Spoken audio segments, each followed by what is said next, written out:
Students, आज हम hello arene की धातुओं के साथ अभिक्रिया पढ़ेंगे। इसके पहले हम हेलो एल्केन की धातुओं के साथ अभिक्रिया पढ़ चुके हैं, जिसमें आपने ग्रिग्नार्ड अभिकर्मक और बुट्स अभिक्रिया पढ़ी थी।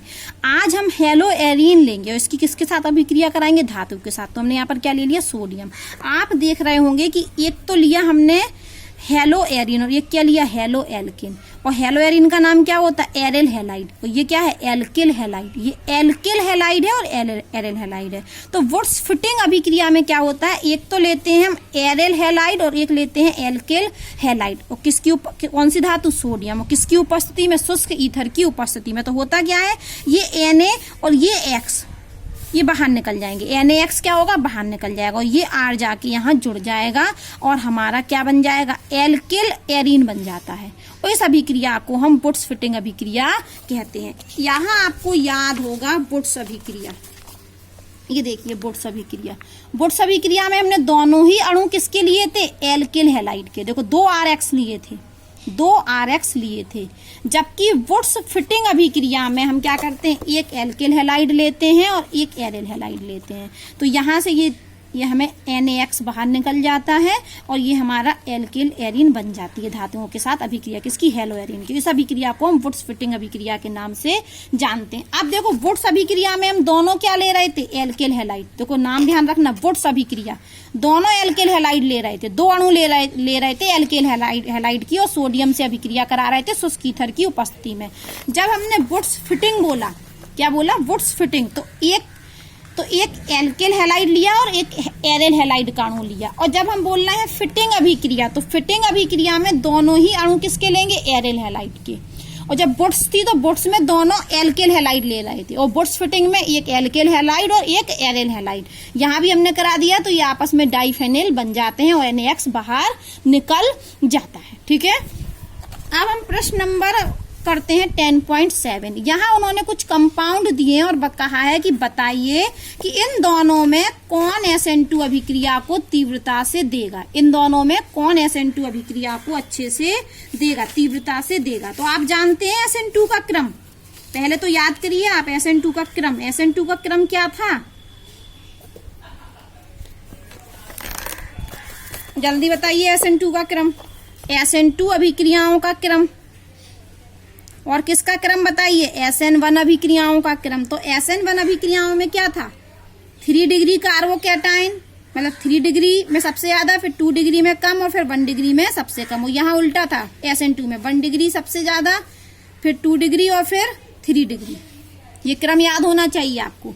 तो अब हम क्या करते हैं, इन दोनों कंपाउंड को देखिए बहुत ध्यान से। और हमें क्या देखना है? SN2 देखना है। क्या देखना है? SN2 कि SN2 कौन देगा ज्यादा से।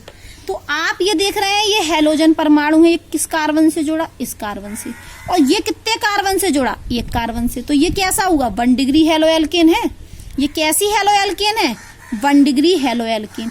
अब आप इस Br को देखिए, ये Br इस कार्बन से जुड़ा। किससे जुड़ा? इस कार्बन से। ये कार्बन 1 और 2 कार्बन से। तो ये कार्बन कैसा है? 2 डिग्री। कुछ बात समझ में आई?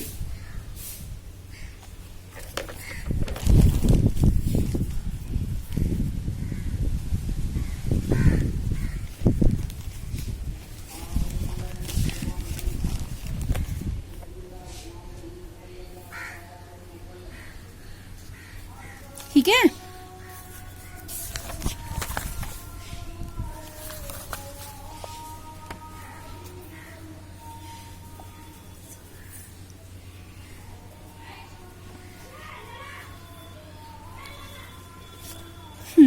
तो हमने इन दोनों कंपाउंड में क्या देखा कि कौन सी हेलो एल्केन प्राथमिक है और कौन सी द्वितीयक है। तो हमने देखा कि ये Br जिस कार्बन से जुड़ा वो एक कार्बन से जुड़ा, इसलिए प्राथमिक एल्किल हैलाइड है 1 डिग्री। और ये Br इस कार्बन से जुड़ा और ये कार्बन 2 कार्बनों से जुड़ा, इसलिए 2 डिग्री। तो ये 1 डिग्री एल्किल हैलाइड है, ये 2 डिग्री एल्किल हैलाइड है। और पूछा क्या है कि SN2 कौन देगा ज्यादा। ये पूछा SN2 क्रियाविधि किसमें तीव्रता से होगी। तो आप बताइए क्रम के अनुसार SN2 में 1 डिग्री ज्यादा अभिक्रियाशील होता है कि 2 डिग्री? तो 1 डिग्री, 1 डिग्री वाला ज्यादा अभिक्रियाशील होता है, इसलिए ये इसमें क्या होगा? 1 डिग्री देगा। 1 डिग्री क्या देगा? SN2 अभिक्रिया को देखिए यहाँ आंसर भी लिखा है, ये देखिए, प्राथमिक हैलाइड होने के कारण कोई त्रिविम बाधा नहीं है। यही तो होता था SN2 में, ठीक है, क्योंकि SN2 में न्यूक्लियोफाइल को अटैक करना होता है और बड़े ग्रुप जुड़े होते हैं, तो बड़े ग्रुप मतलब त्रिविम बाधा होती है, और 3 डिग्री में तो 3 एल्किल ग्रुप जुड़े होते हैं, इसलिए त्रिविम बाधा ज्यादा होती है, पहले हम पढ़ा चुके हैं। तो इन दोनों कंपाउंड में ये वाला कंपाउंड SN2 अभिक्रिया को तीव्रता से देगा। हमने छांट लिया, और वो कहें कि क्यों देगा, उत्तर को बताना भी है, तो हम लिखेंगे ये प्राथमिक एल्केल हैलाइड है, इसलिए ये SN2 अभिक्रिया को तीव्रता से देगा। अब हम दूसरे को देखते हैं, इसको और इसको। तो अब हम देखते हैं इस Br को, ये किस कार्बन से जुड़ा, इस कार्बन से, और ये कितने कार्बन से जुड़ा, 2 कार्बन से, तो ये वाला क्या हुआ, 2 डिग्री एल्केल हैलाइड। अब Br को देखिए, ये इस कार्बन से जुड़ा, और ये कितने कार्बनों से जुड़ा, 3 कार्बनों से, तो ये क्या हुआ हमारा 3 डिग्री।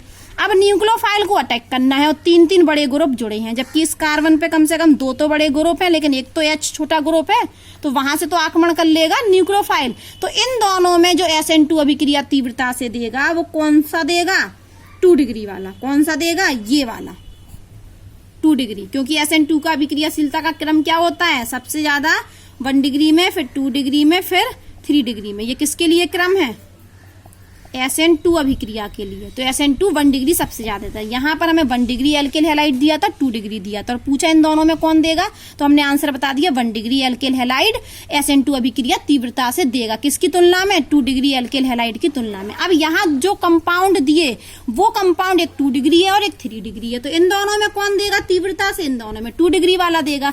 अब एक और क्वेश्चन दिया है, एक ये दिया, एक ये दिया। अब इसमें तो देखिए ये Br है, ये Br इस कार्बन से जुड़ा हो, ये कितने कार्बन से, एक कार्बन से, तो ये 1 डिग्री है। ये Br इस कार्बन से जुड़ा हो, ये कार्बन कितने कार्बन से जुड़ा, एक कार्बन से, ये भी 1 डिग्री है।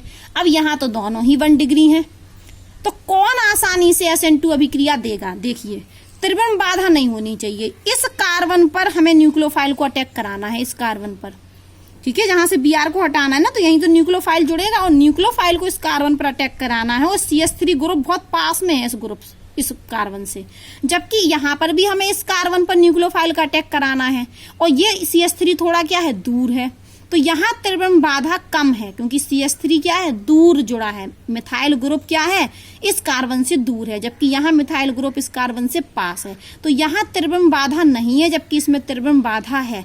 तो ये वाला SN2 अभिक्रिया आसानी से देगा, तीव्रता से देगा, क्योंकि इसमें CH3 ग्रुप दूर है, मतलब त्रिविम बाधा कम है, ठीक है।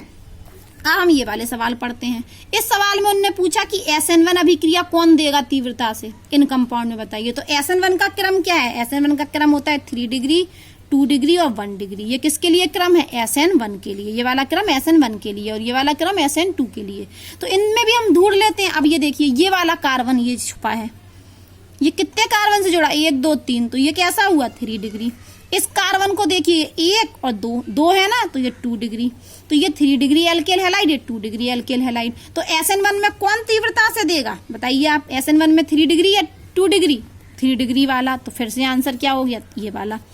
इन दोनों में देखिए, इसमें ये 2 डिग्री है, ये 2 डिग्री, क्योंकि 2, और ये क्या है, ये 1 डिग्री, ये वाला क्या है 1 डिग्री। तो 1 डिग्री और 2 डिग्री में कौन तीव्रता से देगा, ये वाला 2 डिग्री वाला, ठीक है। इस तरीके से आपको ये सॉल्व करना है। ये लेसन मेरा हो चुका है खत्म। आपका ये लेसन क्या हो चुका है, फिनिश। अगर आपको कोई प्रॉब्लम है तो आप पूछ सकते हैं।